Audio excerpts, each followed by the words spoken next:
নবাব আমলে মুর্শিদাবাদ ছিল সুবে বাংলা, বর্তমান পশ্চিমবঙ্গ, বিহার, ঝাড়খণ্ড, উড়িষ্যা এবং বাংলাদেশের রাজধানী।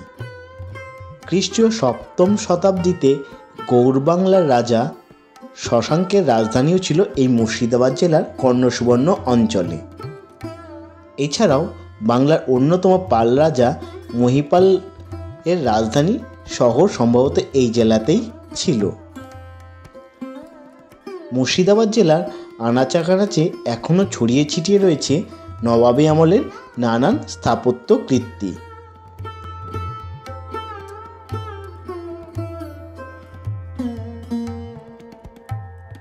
এই মুর্শিদাবাদ জেলায় রয়েছে বিভিন্ন ধর্মাবলম্বী মানুষের একত্রিত বসবাস।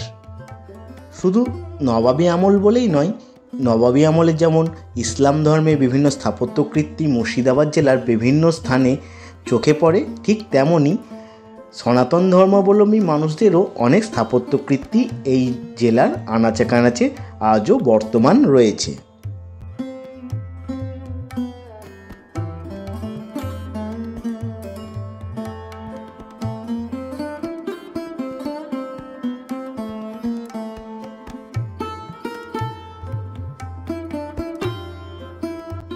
ঐতিহাসিক মুর্শিদাবাদ জেলার বর্তমান কান্দি ব্লকের অন্তর্গত দোহালিয়া কালীবাড়ি। এই দোহালিয়া কালীবাড়ি বর্তমানে কান্দি মহকুমার বা কান্দি শহরের প্রাণকেন্দ্রেই অবস্থিত।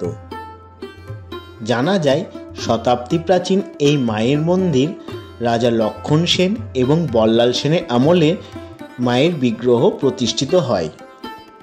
এখানে মা রয়েছেন ব্যাঘ্ররূপিণী। এখানে তন্ত্রমতেই মায়ের পূজা অর্চনা করা হয়।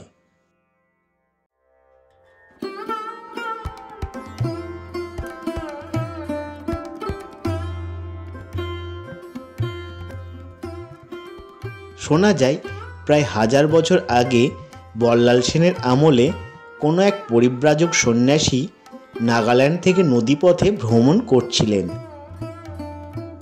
মাঝে এই দোহালিয়া কালী মন্দিরের সন্নিকটে এসে তিনি তপস্যা শুরু করেন। ধ্যানের সময় সেই সন্ন্যাসীর পরীক্ষা নিতে নানা রূপ ধারণ করে আসেন স্বয়ং মা কালী।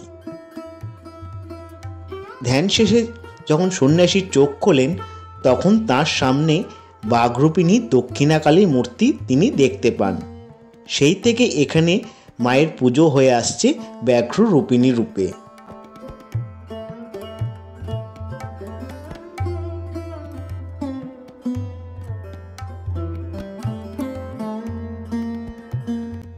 অন্য মতে কোনো এক তান্ত্রিক একটি মাতৃশিলা নিয়ে তপস্যা করছিলেন দোহালিয়া জঙ্গলে ঘেরা এক স্থানে। তপস্যামগ্ন অবস্থায় একটি বাঘকে তিনি জঙ্গলের ভিতর দিয়ে আসতে দেখেন। সেই সময় ওই বাঘটি সন্ন্যাসীর নৈবেদ্যের কিয়দাংশ গ্রহণ করেই চলে যায়। এদিকে স্বপ্নে সেই তান্ত্রিক দেখতে পান একটি ব্যাঘ্ররূপিণী দেবী মূর্তি। একই স্বপ্নে দেখতে পান বাগডাঙ্গায় রাজপরিবারের কোনো এক সদস্য। বাগডাঙ্গায় রাজপরিবারের সেই পবিত্র স্থানেই মন্দির গড়ে তোলেন। তাই মাতৃ প্রতিমাতে ব্যাঘ্রের সাদৃশ্য লক্ষ্য করা যায়।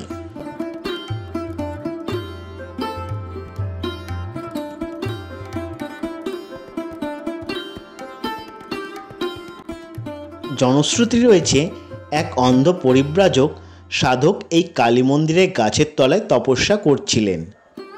দক্ষিণাকালী তার তপস্যায় তুষ্ট হয়ে পরিব্রাজকের দৃষ্টি ফিরিয়ে দেন।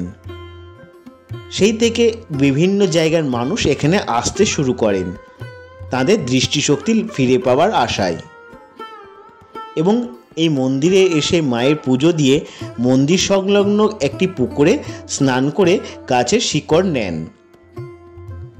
এছাড়াও এই মন্দিরকে ঘিরে রয়েছে নানান কল্পকাহিনী। সেন সম্রাট লক্ষণ সেনের আমলে পণ্ডিত বনমালী সিংহের পাণ্ডিত্যে মুগ্ধ হয়ে মুর্শিদাবাদের দোহালিয়া অঞ্চলে কিছু জমি তিনি দান করেন। বনমালী সিংহ এই স্থানে একটি কালী মন্দির স্থাপন করেন। 1897 খ্রিস্টাব্দে এই প্রাচীন মন্দিরটি ভেঙে তার উপর দক্ষিণমুখী মন্দির নির্মাণ করা হয়। মন্দিরের একটি উঁচু বেদিতে ব্রাহ্মণ শিলা প্রতিষ্ঠিত, যা দক্ষিণাকালী রূপে পূজিত। শিলার গায়ে সোনার চোখ ও জিভ নির্মাণ করে দেওয়া হয়েছে। এই শতাব্দী প্রাচীন মন্দিরকে ঘিরে রয়েছে নানান তন্ত্রকথা। প্রতি বছর কালী পুজো সহ অন্যান্য তিথিতে মহাসমারোহে পূজা হয়। কোজাগরী পূর্ণিমাতে লক্ষ্মী পুজোতে মাকে দেবীর লক্ষ্মীরূপেই পূজা করা হয়। তার মন্দির প্রাঙ্গণে বসে মেলা। তাছাড়া পৌষ মাসে সব দিনই প্রচুর ভক্তের সমাগম এখানে হয় এবং সেই ভক্ত সমাগম উপলক্ষে মেলাও বসে, সাথে চলে বনভোজন। মাঘী পূর্ণিমা উপলক্ষে মঙ্গলবার রাতভর বিশেষ হোম, যজ্ঞ ও পুজোর আয়োজন করা হয় এই গ্রামের মন্দিরে। পৌষ মাসের শেষ মঙ্গলবার ও বকুল অমাবস্যা তিথিতে কান্দির দোহালিয়া কালী মন্দিরে ভক্তের ঢল নামে।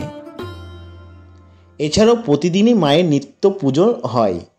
মায়ের ভোগ হিসেবে থাকে ভাত, বিভিন্ন রকমের ভাজা, ডাল, মাছ, পায়েস ও মিষ্টি।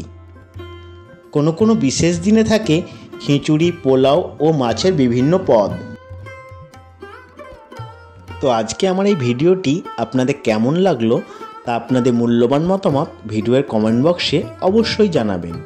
ভালো লাগলে লাইক এবং শেয়ার করবেন ও আমার চ্যানেলটিকে সাবস্ক্রাইব করে আমার পাশে থাকবেন।